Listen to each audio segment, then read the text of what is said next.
Bismillahirrahmanirrahim. Assalamualaikum warahmatullahi wabarakatuh. Bagaimana kabarnya? Mudah-mudahan kita selalu sehat walafiat ya.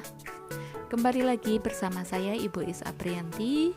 Kita akan belajar sosiologi, masih materi yang melanjutkan kemarin, yaitu mengenai konflik, kekerasan, dan juga perdamaian.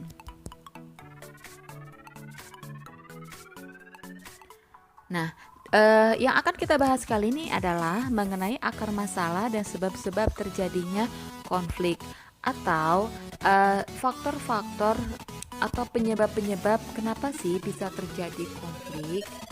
Nah, saya mengambil yang pertama itu adalah menurut Suryono Sukanto. Menurut Suryono Sukanto, ada 4 penyebab terjadinya konflik. Ini benar-benar yang secara umum yang biasa terjadi di sekitaran kita dan yang kita alami juga. Yang pertama, karena adanya perbedaan antar individu. Nah, perbedaan antar individu di sini bisa mencakup perbedaan fisik, perbedaan karakter, perbedaan kemampuan, atau perbedaan-perbedaan yang lainnya. Dulu seringkali terjadi pembulian atau penghinaan mengenai fisik seseorang. Ketika ada orang yang merasa sempurna secara fisiknya, terkadang mereka akan mengejek atau merendahkan orang-orang yang memang fisiknya tidak sempurna. Tapi juga tidak menutup kemungkinan, dan ini pernah terjadi di media sosial, bahwa yang fisiknya biasa-biasa saja pun sebenarnya bisa merendahkan orang-orang yang memang fisiknya sudah bisa dikatakan sempurna. Nah, ada juga perbedaan karakter. Perbedaan karakter di sini terlihat terkadang dari cara menyikapi omongan orang lain. Dalam menyikapi omongan orang lain itu terkadang suka berbeda-beda. Ada yang misalkan langsung menerimanya dan tidak mempermasalahkan, tapi ada juga langsung emosional. Kalau misalkan memang dipancing dengan sesuatu hal yang membuatnya itu tidak terima. Yang kedua adalah perbedaan kebudayaan.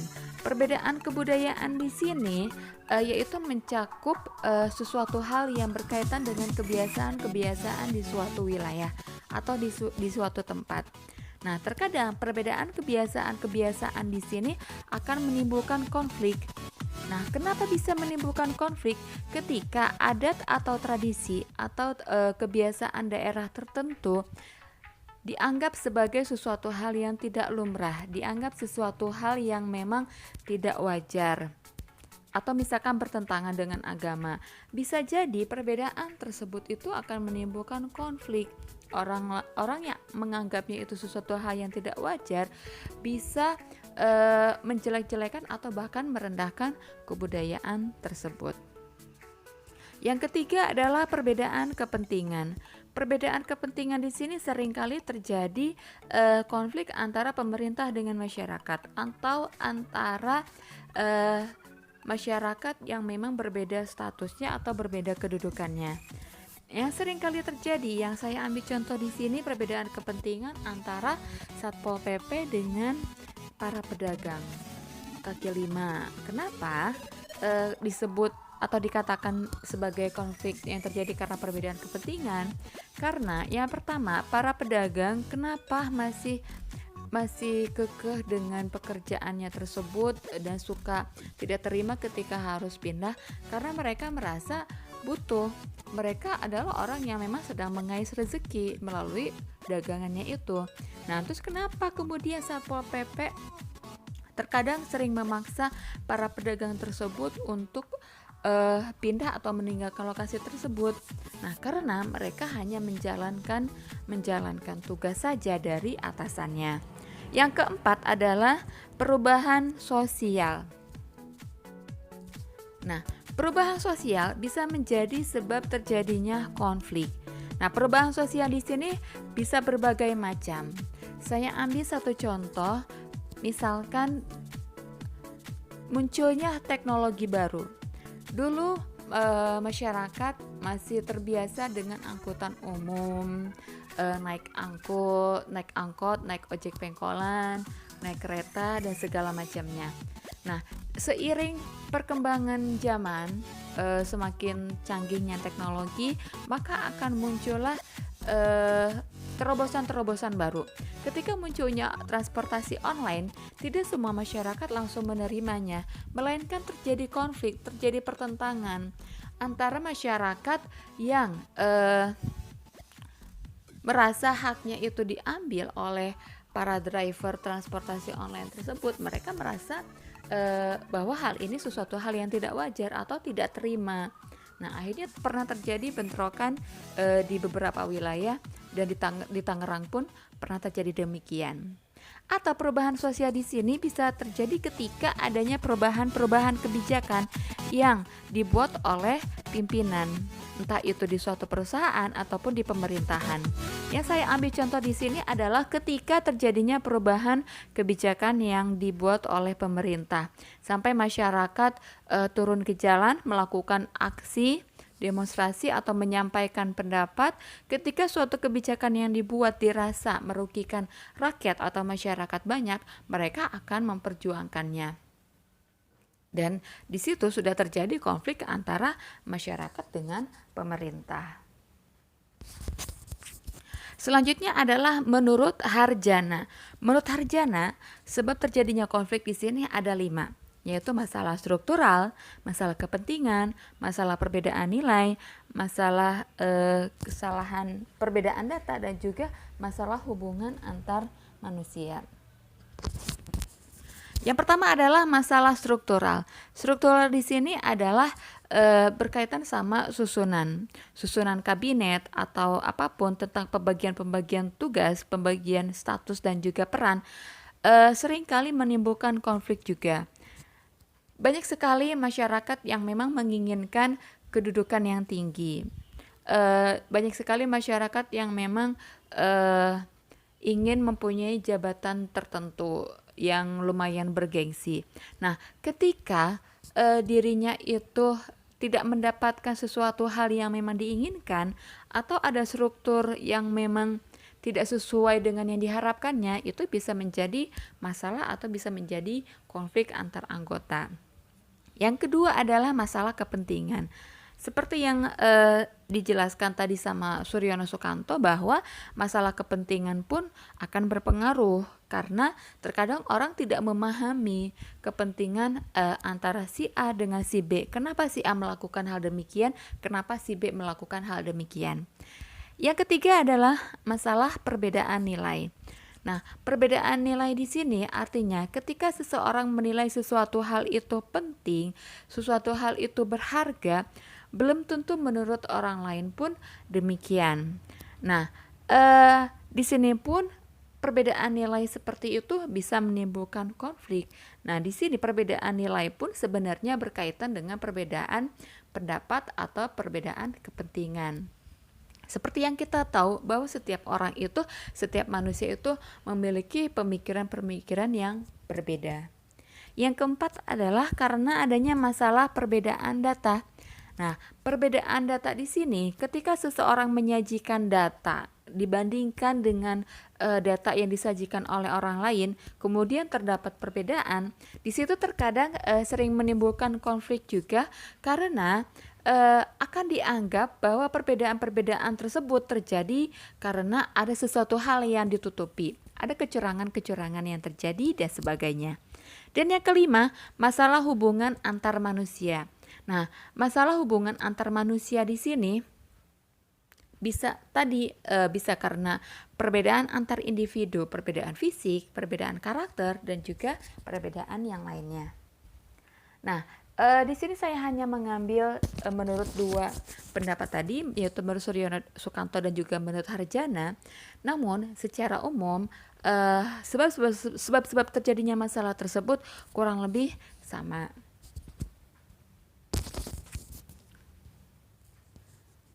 Kemudian dampak terjadinya konflik. Banyak sekali dampak yang akan dirasakan oleh masyarakat, baik oleh orang yang memang jadi penyebab terjadinya konflik tersebut, ataupun orang lain yang memang tidak ada kaitannya dengan konflik tersebut. Dampak yang pertama adalah bertambahnya solidaritas internal, rasa in group. Nah, kok bisa? Nah, ini adalah salah satu dampak positif yang memang akan dihasilkan dari terjadinya suatu konflik. Namun harus kita ingat bahwa terjadinya konflik itu akan lebih banyak menimbulkan hal-hal yang negatif. Bertambahnya solidaritas internal, kok bisa? Ketika terjadinya suatu permasalahan antar kelompok, kelompok A dengan kelompok B. Nah, masing-masing anggota kelompok tersebut akan saling menguatkan, akan saling mendukung terhadap keputusan yang diambil kelompok sendiri, kelompoknya. Nah, di situ akan menimbulkan rasa solidaritas, artinya akan saling menguatkan satu sama lain. Nah, meskipun iya, kalau sesama anggota kelompok bisa saling menguatkan, bisa bertambah solidaritas, tapi ketika kaitannya dengan kelompok yang lain berarti akan timbulnya kecurigaan.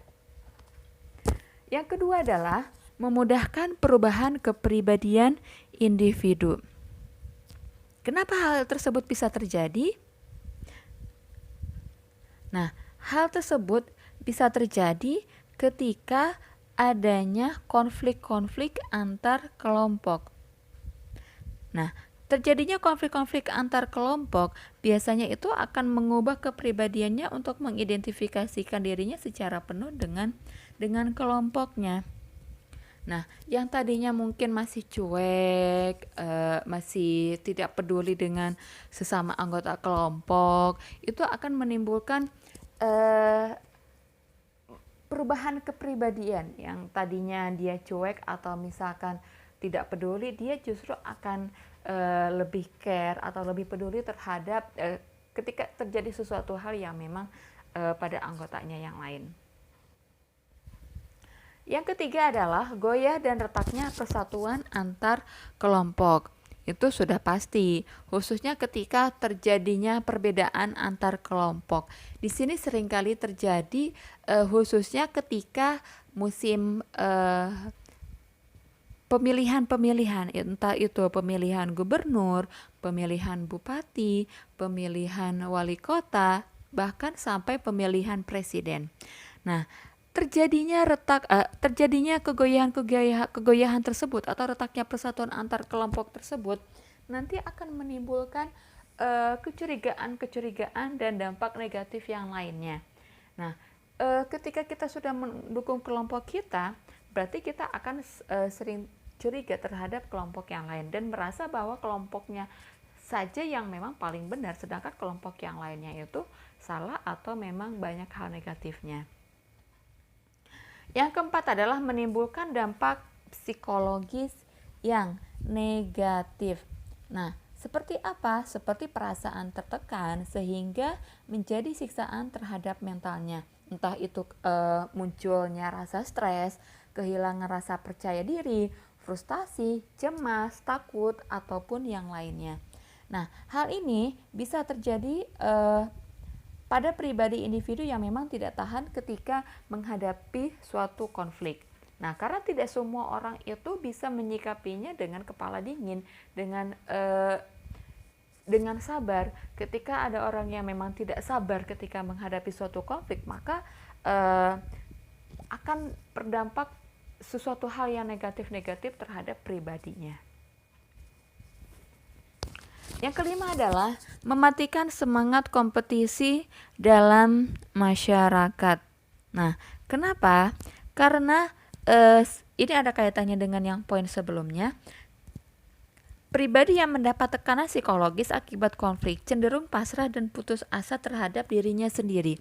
Ketika seseorang sudah merasa tidak percaya diri karena entah itu diejek, dibully atau yang lainnya, ketika seseorang yang tadinya semangat ingin mengikuti kompetisi, akhirnya dia langsung pesimis atau langsung merasa bahwa dirinya itu tidak mampu untuk melakukannya. Selanjutnya adalah hancurnya harta benda dan jatuhnya korban. Ini juga sering kali terjadi dampak khususnya ketika terjadinya demonstrasi besar-besaran, aksi yang besar-besaran. Memang banyak sekali kelompok yang memang melakukan aksi damai. Saya acungi jempol itu dan itu luar biasa keren.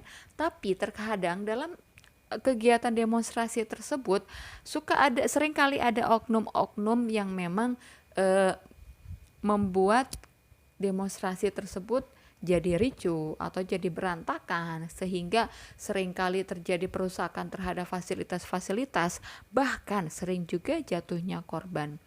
Nah, bukan hanya dari konflik itu saja, terkadang konflik antar individu pun ketika sudah mulai adanya rasa dendam, rasa benci yang berlebihan, itu seringkali menimbulkan hancurnya harta benda atau bahkan jatuhnya korban karena sudah saking kesalnya dan sudah tidak bisa lagi menahan emosinya. Dan yang terakhir adalah munculnya akomodasi, dominasi, dan takluknya salah satu pihak. Nah, apa sih munculnya akomodasi? Akomodasi itu adalah penyelesaian masalah. Nah, munculnya akomodasi di sini bisa terjadi ketika memang pihak-pihak yang bertentangan atau pihak-pihak yang terlibat dalam konflik tersebut berusaha untuk menyelesaikan masalah tersebut, bukan hanya membiarkannya saja. Nah, terus bisa munculnya dominasi. Apa itu dominasi? Munculnya dominasi itu kan berarti ada salah satu pihak yang lebih dominan, yang lebih terlihat. Nah, dominasi akan muncul apabila terjadi ketidakseimbangan antara kekuatan-kekuatan pihak yang mengalami konflik. Nah, berarti yang akan mendominasi itu siapa? Yang akan mendominasi adalah orang-orang yang memang mempunyai kekuatan lebih dibandingkan dengan lawannya, pihak lawannya. Terus bisa muncul kekuatan dari pihak yang mendominasi sehingga menyebabkan takluknya salah satu pihak terhadap kelompok pemenang. Nah, ketika ada salah seorang atau salah satu kelompok yang memang sudah mendominasi, berarti akan ada salah satu pihak yang takluknya karena merasa dirinya pun tidak lebih hebat dibandingkan dengan lawannya tadi. Oke, kalau saya ucapkan terima kasih, kurang lebihnya mohon maaf. Wassalamualaikum warahmatullahi wabarakatuh. Tetap semangat ya.